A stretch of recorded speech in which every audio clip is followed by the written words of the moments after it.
The fitting of this last piece of veneer has to be done quite meticulous attention. It's like the keystone in an arch. It's got to fit exactly to hold the piece together. So I have done quite a bit of work trimming this to get it exactly to size, and now I'm going to tape it up and install it into the assembly here, which makes a complete 360-degree installation all around the piece, and that will be the orientation for the final glue up. Here's where it gets tricky.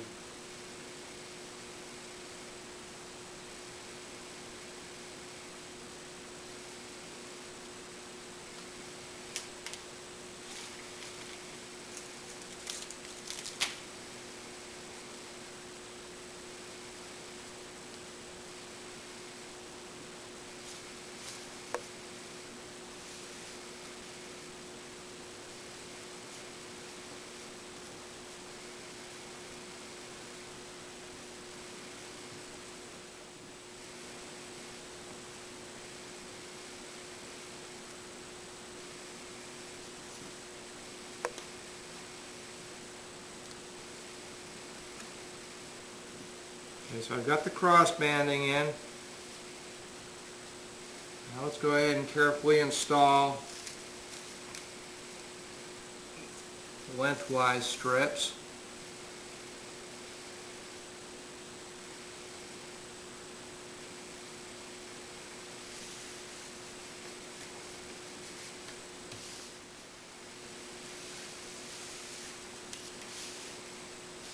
And there we are.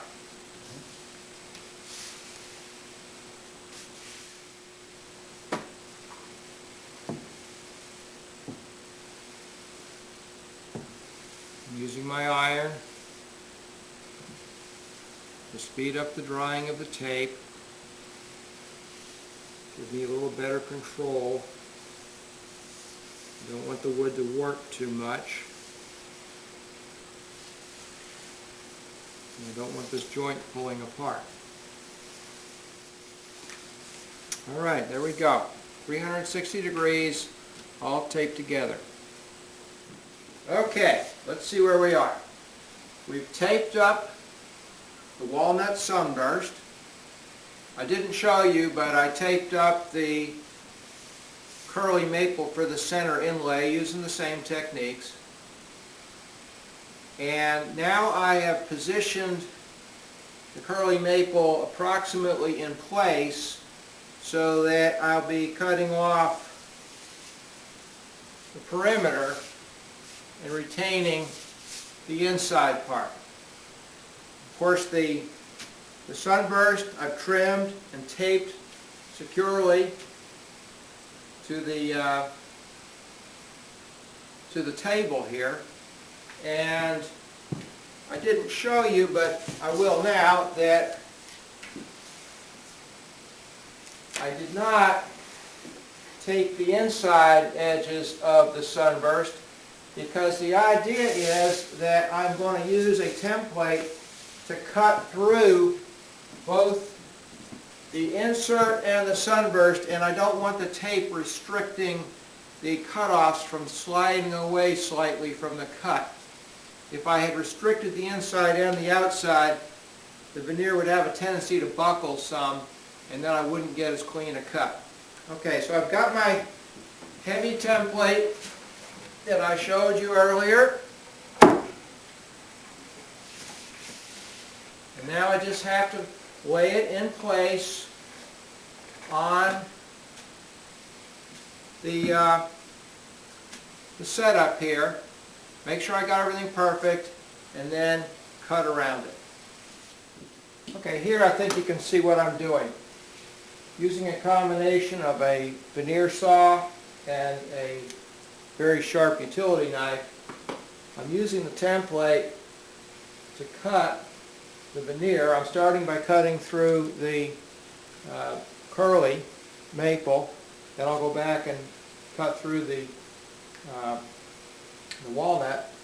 I'll be very careful to stay close to the line and make both cuts, both materials, the same so that the insert will fit right down inside.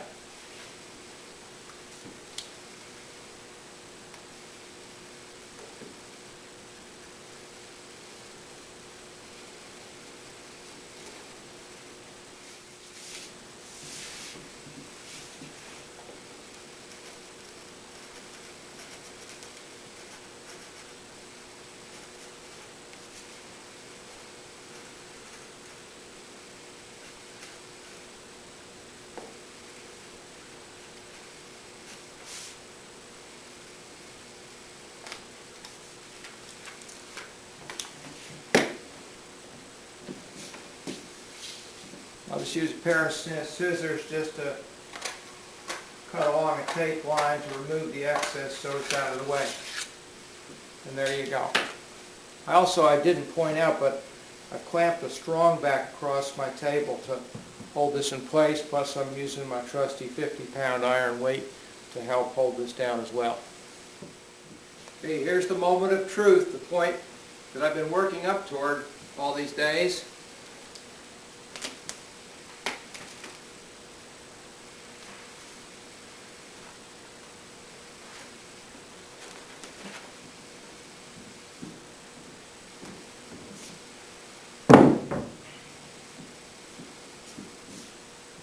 Okay, there's the insert.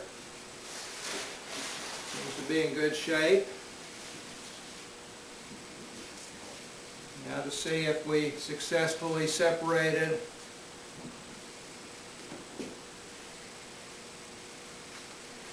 a couple of little places that I'm going to have to trim. Just little snips where it didn't quite go all the way through at that corner. That may be the only place, actually.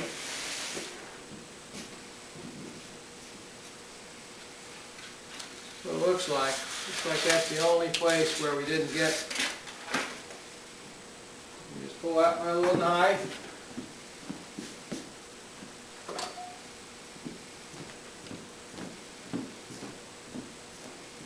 It's about a 32nd or a 64th of an inch, and we didn't separate, but I don't want to take any chances of having a split in this veneer after all this work.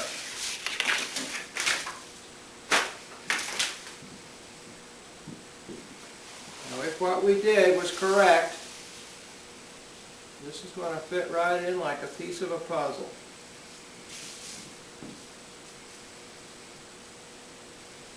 And there you go. Now what I'm going to do is I'm going to tape that in place with veneer tape, and then we're going to be ready to apply this veneer to the substrate. It's always wise to put some tape on the edges of veneer, even when it's in storage.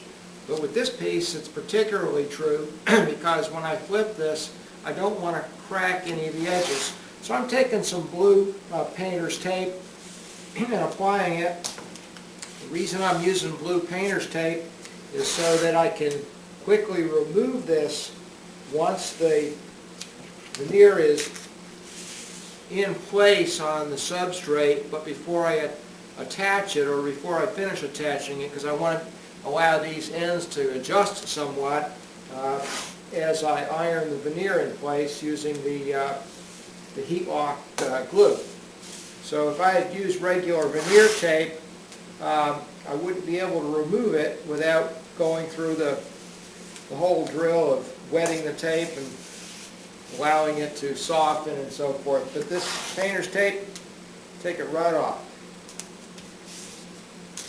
There we go. Now we got all our edges reinforced, so when I flip this veneer over, it should not break.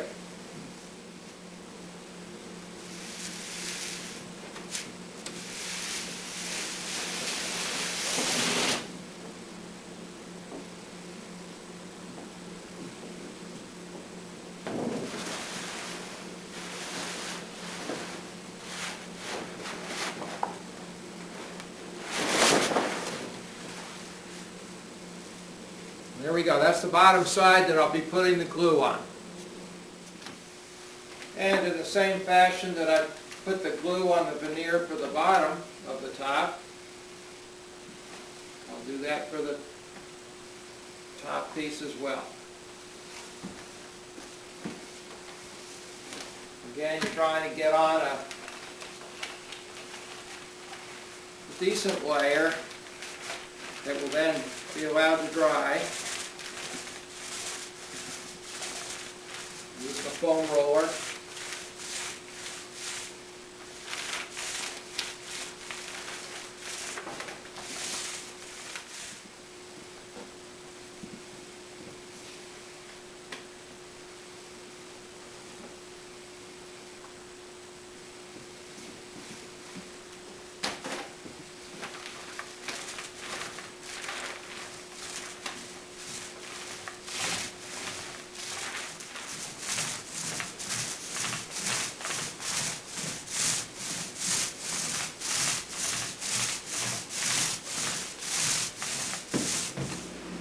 As with the bottom, when we glued it on, the first contact with the iron is make it or break it, because that's what positions the piece. I've gone and I've measured all around. I have 1 inch of overhang everywhere. So I'm going to start here in the center towards where the person will be seated and go with my first iron. I've got the iron set fairly warm. It's on the wool setting. Somewhere between wool and cotton is where I want it to be.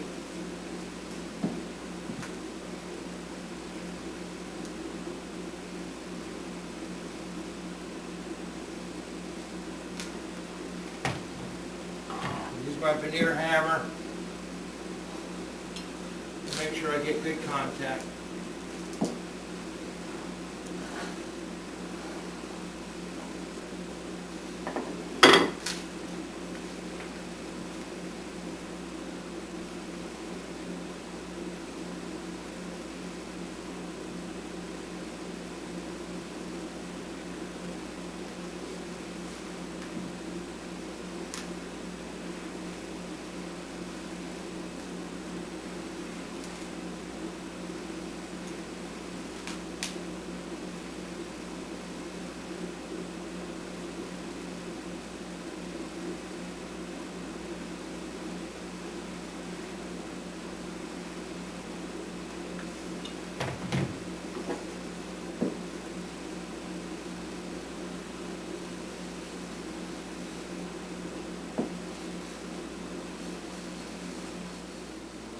Now, I've been at this a good long while, probably close to an hour, and the last thing I want to do is, well, actually there's 2 things I want to do. I want to go around the edge like this, pressing hard with the iron, to make sure the edge has an extra good bond. If you're going to start delaminating, probably going to happen at the edge first. The other thing I want to do is go around, tap everywhere, make sure I don't have any hollow sounds, like on the edge. Okay, it's a hollow sound. Of course, that's where the overhang is. But if I have that, if I hear that in the field, and I got a problem, and I want to go back and reactivate the glue with the iron.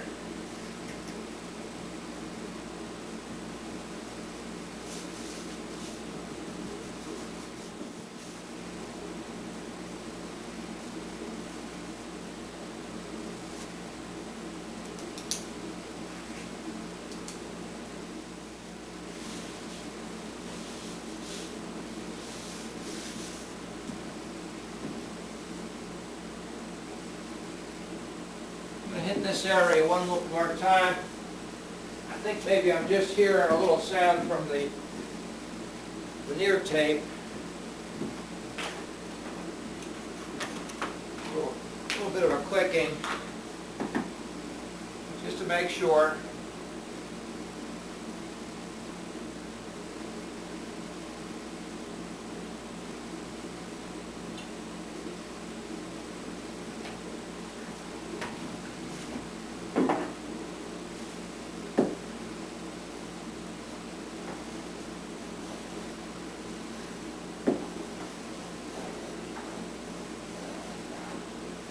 Okay, just let that sit for at least a few hours.